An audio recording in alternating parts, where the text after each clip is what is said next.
সাধারণত দুবার বা তার বেশিবার যদি গর্ভপাত হয় তখন তাকে আমরা বলি রিকারেন্ট মিসক্যারেজ বা বারবার গর্ভপাত। গর্ভপাত অবশ্যই একটি দুঃখজনক ঘটনা। তবে একবার গর্ভপাত হলেই বা দুবার গর্ভপাত হলেই যে তার কখনো সুস্থ সন্তানের মা হবেন না এ কথা ঠিক নয়। দেখা গেছে যে বারবার গর্ভপাত হতে হতে হঠাৎ করে একটি সুস্থ ভ্রূণ তৈরি হয়ে যায়। তবে আমাদের ক্ষেত্রে ওই চ্যালেঞ্জটা নিতে হবে, কারণ প্রতিটা সাইকেলে একটা কাপলের প্রেগনেন্সি হওয়ার চান্স মাত্র 20-30%।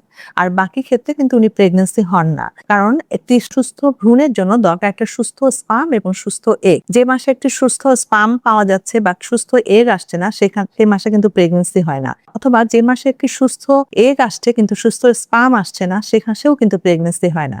যে মাসে একটি সুস্থ স্পার্ম এবং সুস্থ এগের মিলন হয় তবে কিন্তু একটি প্রেগনেন্সি বা একটা ভ্রূণ তৈরি হয়। সো প্রেগনেন্সি যদিও একটি জটিল বিষয়, তবে আমাদের অবশ্যই ধৈর্য ধরে অপেক্ষা করতে হবে, কারণ যখন বারবার উনি প্রেগনেন্সি হবে হঠাৎ করে একটি প্রেগনেন্সিতে এই চান্সটা কিন্তু হয়ে যায়। সো আমাদের যেটা করতে হবে, both patient and also for doctor, যে আমাদের ধৈর্য ধরতে হবে এবং পেশেন্টকে আমাদের ওই জিনিসটাই বোঝাতে হবে যে তুমি চিকিৎসায় থাকো, আমাদের কাছে থাকো, তুমি নিয়মের মধ্যে থাকো, যাতে তুমি ওই চ্যালেঞ্জটা নিতে পারো, তবে তার সফলতা সম্ভব।